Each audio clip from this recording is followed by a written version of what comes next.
ಮಾನ್ಯ ಮುಖ್ಯಮಂತ್ರಿಗಳು ಕಲ್ಯಾಣ ಕರ್ನಾಟಕದ ಪ್ರವಾಸ ಬಂದರು. ತಾವೇ ಎಲ್ಲ ನೋಡಿದ್ರಿ. ಮಧ್ಯದಲ್ಲಿ ಅದಕ್ಕಿಂತ ಮುಂಚಿತವಾಗಿ ಯಾರು ಕೂಡ ನೀರು ಬಿಡ್ತೀವಿ ಅಂತ ನಂಬ್ಕೊಂಡು ಬಿತ್ತನೆಯನ್ನು ಹಾಕಬೇಡಿ ಅಂತಕ್ಕಂಥ ಹೇಳಿದಂಥ ಉದಾಹರಣೆ ಬಹುಶಃ ಕರ್ನಾಟಕ ರಾಜ್ಯದಲ್ಲಿ ಇದು ಮೊದಲನೇ ಬಾರಿ ಮುಖ್ಯಮಂತ್ರಿಗಳಾಗಿರ್ತಕ್ಕಂಥವ್ರ ಬಾಯಲ್ಲಿ ಬಂದಿರತಕ್ಕಂಥ ಒಂದು ಹೇಳಿಕೆ. ಇದಕ್ಕೆ ಪರ್ಯಾಯವಾದಂಥ ವ್ಯವಸ್ಥೆಗಳು, ಮುನ್ನೆಚ್ಚರಿಕೆ ಕ್ರಮಗಳು ಯಾವ ರೀತಿ ವಹಿಸಬೇಕು ಅನ್ನೋದ್ರ ಬಗ್ಗೆ ಚರ್ಚೆ ಮಾಡಿದೆ. ಏಕಾಏಕಿ ನೀವು ಬಿತ್ತನೆ ಮಾಡಬೇಡಿ ಅಂತಕ್ಕಂಥದ್ದನ್ನ ರೈತರಿಗೆ ಹೇಳಿದಂಥ ಸಂದರ್ಭದಲ್ಲಿ ಇಲ್ಲೆಲ್ಲೋ ಕಲ್ಯಾಣ ಕರ್ನಾಟಕಕ್ಕೆ 2 ದಿನಗಳ ಕಾಲ ಪ್ರವಾಸ ಬಂದರು. ಆದರೆ ಆ ಪ್ರವಾಸದ ನಂತರ ಬಂದಿರತಕ್ಕಂಥ ಫಲಿತಾಂಶ ಏನು, ರೈತರಿಗೆ ಆಗ್ತಾ ಇರ್ತಕ್ಕಂಥ ಅನುಕೂಲತೆಗಳೇನು, ಇದ್ರ ಬಗ್ಗೆ ಮುಖ್ಯಮಂತ್ರಿಗಳು ಇಲ್ಲಿವರೆಗೂ ಕೂಡ ಎಲ್ಲೂ ಚರ್ಚೆ ಮಾಡಿಲ್ಲ.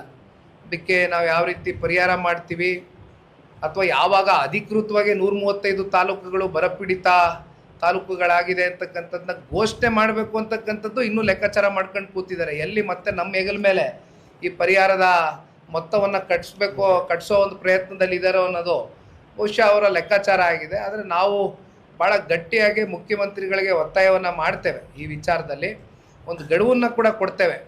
ಏಕೆಂದರೆ ಈಗಾಗಲೇ ಜೂನ್ ತಿಂಗಳು ಮಳೆ ಬರಬೇಕಾಗಿತ್ತು, ಜುಲೈ ತಿಂಗಳಿಗೆ ಬಂದುಬಿಟ್ಟಿದ್ದೀವಿ. ಮಳೆ ಬರ್ತಕ್ಕಂಥ ಲಕ್ಷಣಗಳು, ವಾತಾವರಣಗಳು ಬಹುಶಃ ನಾವೆಲ್ಲವೂ ಕೂಡ ನಂಬಿಕೆ ಕಳ್ಕೊಬಿಟ್ಟಿದ್ದೀವಿ. ಈ ಸಲ ಪ್ರಕೃತಿ ಒಂದು ರೀತಿ ವಿಕೋಪಕ್ಕೂ ಒಳಗಾಗಿದೆ.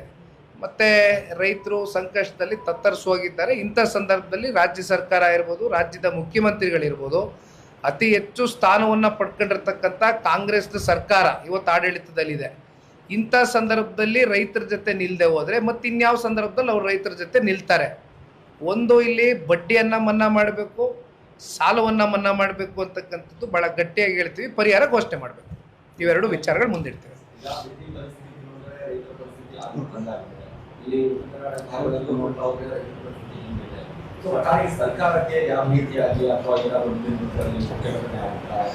ಈಗ 3.5 ವರ್ಷದ ಕಾಂಗ್ರೆಸ್ ಪಕ್ಷದ ಆಡಳಿತದಲ್ಲಿ ಹೆಚ್ಚು ಕಮ್ಮಿ 3,000ಕ್ಕೂ ಹೆಚ್ಚು ಜನ ರೈತಾಪಿ ವರ್ಗ ಆತ್ಮಹತ್ಯೆಗೆ ಶರಣಾಗಿದ್ದಾರೆ. ಆದರೆ ಇಲ್ಲಿವರೆಗೂ ಯಾತಕ್ಕೆ ಆತ್ಮಹತ್ಯೆಗೆ ಶರಣಾಗಿದ್ದಾರೆ ರೈತರು, ಅದನ್ನು ಯಾವ ರೀತಿ ತಡೆಗಟ್ಟಬಹುದು ಅಂತಕ್ಕಂಥದ್ದಕ್ಕೆ ಯಾವುದೇ ರೀತಿಯಾದಂಥ ಕಾರ್ಯಕ್ರಮಗಳು, ಆಲೋಚನೆಗಳು ಇವ್ರ ತಲೆನಲ್ಲಿ ಇಟ್ಕೊಂಡಿಲ್ಲ. ನೀವು ಬಿಡದಿ ವಿಚಾರ ಮಾತನಾಡೋದಾದರೆ ಬಹುಶಃ ಈಗ ನಾನು ಒಂದಷ್ಟು ವರದಿಗಳು ತರಿಸ್ಕೊಂಡೆ. ನಿನ್ನೆ ನಡೆದಿರ್ತಕ್ಕಂಥ ಘಟನೆ ಇವತ್ತು ರಾಜ್ಯದಲ್ಲಿ ಎಲ್ಲ ಕಡೆ ಕೂಡ ಭಾಳ ದೊಡ್ಡ ಮಟ್ಟದಲ್ಲಿ ಚರ್ಚೆ ಗ್ರಾಸ ಆಗಿದೆ, ಸುದ್ದಿ ಆಗಿದೆ. ಇಲ್ಲಿ ನಾನು ಹೇಳುವಂಥದ್ದಿಷ್ಟೇ, ನಿನ್ನೆಯ ದಿನ ಆದಂಥ ಬಿಡದಿಯ ಒಂದು ಪ್ರಕರಣ ಏನಿದೆ, ರೈತರನ್ನ ಆಕ್ರೋಶ ಭರಿತವಾಗಿ ಎತ್ಕಟ್ಟಿ ಒಕ್ಕಲೆಪ್ಸಿ ಸರ್ಕಾರ ಅಲ್ಲೆಲ್ಲೋ ಅಧಿಕಾರಿಗಳನ್ನ JMC ಮಾಡ್ತಕ್ಕಂಥದ್ದಕ್ಕೆ ಮುಂದಿಟ್ಕೊಂಡು ನಿನ್ನೆ ತರಾತುರಿಲೇನು ಕಳಿಸಿದ್ರು. ಆ ಸಂದರ್ಭದಲ್ಲಿ ಘಟನೆ ಏನಾಗಿದೆ ನೀವು ನೋಡಿದ್ದೀರಿ. ಏನು ರೈತರು ಕಾನೂನನ್ನು ಕೈಗೆ ಎತ್ಕೋಬೇಕು ಅಂತಕ್ಕಂಥದ್ದು ಉದ್ದೇಶಪೂರ್ವಕವಾಗಿ ಎತ್ಕೊಂಡಿರ್ತಕ್ಕಂಥದ್ದಲ್ಲ. ಇಲ್ಲಿ ರೈತರ ಕನ್ಸೆಂಟ್ ಇಲ್ದಿರ, ರೈತರ ಒಪ್ಪಿಗೆ ಪಡಿದಿರಾ ಸರ್ಕಾರ ಅಲ್ಲೆಲ್ಲೋ AC ರೂಮಲ್ಲಿ ಕೂತ್ಕೊಂಡು 80% ಜನ ರೈತರು ಒಪ್ಪಿಗೆ ಕೊಟ್ಟುಬಿಟ್ಟಿದ್ದಾರೆ ಅಂತಕ್ಕಂಥದ್ದು ಹೇಳಿದಾಗ ಫಲವತ್ತಾದಂಥ ತಮ್ಮ ಪಿತ್ರಾರ್ಜಿತ ಆಸ್ತಿಯನ್ನು ಉಳಿಸ್ಕೊಳ್ತಕ್ಕಂಥದ್ದಕ್ಕೆ ನಿನ್ನೆ ಅತ್ಯಂತ ಭಾವನಾತ್ಮಕವಾಗಿ ಇವತ್ತು ರೈತರು ಬೀದಿಗಿಳಿಬೇಕಾದಂಥ ಪರಿಸ್ಥಿತಿ ನೋಡಿದ್ದೀರಿ. ಸುಮಾರು 490 ದಿನಕ್ಕೂ ಹೆಚ್ಚು ದಿನಗಳು ರೈತ ಮಹಿಳೆಯರು, ಹಿರಿಯಕರು, ವಯಸ್ಸು ಲೆಕ್ಕಾಚಾರ ನೋಡಿದಿರಾ, ಮಹಿಳೆಯರು, ಚಿಕ್ಕ ಮಕ್ಕಳುಗಳು ಇವತ್ತು ಬೀದಿಲಿ ಕೂತಿದ್ದಾರೆ. ಆದರೆ ಸರ್ಕಾರ ಇಲ್ಲಿವರೆಗೂ ತಿರುಗಿ ನೋಡಿಲ್ಲ. ಅದಾದ ನಂತರ ಇವತ್ತು ಬೆಳಗ್ಗೆ 10 ಜನದ ಮೇಲೆ ಅಧಿಕೃತವಾಗಿ 10 ಜನದ ಮೇಲೆ FIRನ ದಾಖಲೆ ಮಾಡಿದ್ದಾರೆ. 307ನ ಅವ್ರ ಮೇಲೆ ಏರಿದ್ದಾರೆ. ಅದರಲ್ಲಿ 5 ಜನ ಮಹಿಳೆಯರ ಮೇಲೆ FIR ಮಾಡಿದ್ದಾರೆ. ಸರ್ಕಾರ ಏನು ಸಂದೇಶ ಕೊಡೋಕ್ಕೆ ಹೋಗ್ತಾ ಇದೆ ಅಂತಕ್ಕಂಥದ್ದು ಇವತ್ತು ಸರ್ಕಾರ ಉತ್ತರ ಕೊಡಬೇಕಾಗ್ತದೆ. ಯಾಕೆಂದರೆ ಇವತ್ತು ನೀವು ರೈತರ ಬಗ್ಗೆ ನನಗೆ ಪ್ರಶ್ನೆ ಕೇಳಿದ್ರಿ. ಇವ್ರನ್ನೆಲ್ಲ ಕೂರಿಸ್ಕೊಂಡು ಒಂದು ಸೌಜನ್ಯತೆಗೆ ಒಬ್ಬ ಮುಖ್ಯಮಂತ್ರಿ ಆದವರು, ಯಾಕೆಂದರೆ ಅವರ ಸ್ವಂತ ತವರು ಜಿಲ್ಲೆ ಅದು. ಅಲ್ಲಿ 4 ವಿಧಾನಸಭಾ ಕ್ಷೇತ್ರಕ್ಕೆ 4 ಜನಕ್ಕೂ ಕೂಡ ಇವತ್ತು ಶಾಸಕ ಸ್ಥಾನ ಕೊಟ್ಟಿದ್ದಾರೆ ಅಲ್ಲಿರ್ತಕ್ಕಂಥ ಜಿಲ್ಲೆ ಜನ.